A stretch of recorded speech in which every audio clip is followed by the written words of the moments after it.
অলস কাক।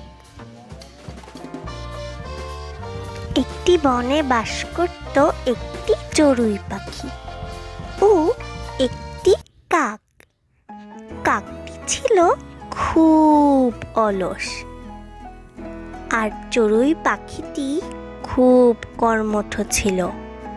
একদিন চড়ুই পাখি ভাবতে লাগলো, যেহেতু বর্ষা চলে আসছে, আমাকে একটি মজবুত ঘর তৈরি করতে হবে।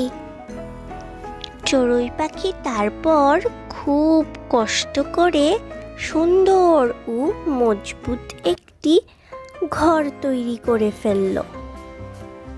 ঘর তৈরি করে চড়ুই পাখি কাকের কাছে যায় আর বলে, কাক ভাই, এখন তো বর্ষা চলে আসছে, তুমি একটি মজবুত ঘর তৈরি করে ফেলো, না হলে তোমার এই ছোট বাসাটি ভেঙে যেতে পারে। আমি ঘর তৈরি করব নাকি করব না এটা তোমার বলা লাগবে না। বর্ষা আসলে আমি ঠিকই মানিয়ে নেব। আচ্ছা ঠিক আছে, তাহলে তোমার যা ইচ্ছে তুমি তাই করো। এই বলে চড়ুই পাখি সেখান থেকে চলে যায় তার বাসায়। ভালোই হয়েছে, আমি একটি ঘর তৈরি করে ফেলেছি, তাহলে আর বৃষ্টিতে ভিজতে হবে না এখন। এই কথা বলতে না বলতেই বৃষ্টি শুরু হয়ে গেল। চড়ুই পাখি খুব আরামেই কাটাচ্ছিল তার দিন, কিন্তু কাকের বাসা ভেঙে যায়। ও না, এটা কি হলো? আমার বাসা তো ভেঙে গেল, এখন আমি কোথায় থাকবো?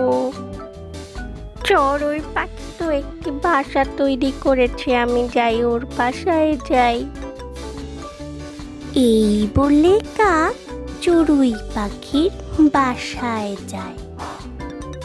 চড়ুই পাখি, আমার বাসা তো ভেঙে গেল, তুমি কি তোমার বাসায় আমায় থাকতে দেবে?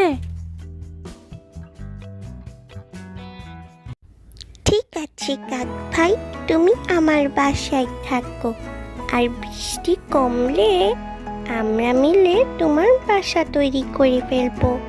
চড়ুই পাখি কাককে সুস্বাদু খাবার খেতে দেয়, আর কাক সেগুলো মজা করে খায়। বৃষ্টি থামায় কাক তার বাসায় চলে যায়। কাক তার বাসা ঠিক করে ফেলে। আমার বাসায় তো টুনির বাসার মতো আরাম লাগছে না, আমি বরং টুনির বাসায় যাই। কাক আবার চড়ুই পাখির বাসায় চলে যায়। চড়ুই পাখি, তুমি কি তোমার বাসায় আমায় থাকতে দেবে? কাক ভাই, এখন আর সম্ভব নয়, চলো আমরা মিলে তোমার নতুন বাসা তৈরি করি, সেটা খুব মজবুত হবে। আর তারপর কাক, চড়ুই পাখি ও চড়ুই পাখির বাচ্চারা মিলে একটি নতুন সুন্দর বাসা তৈরি করে ফেলে।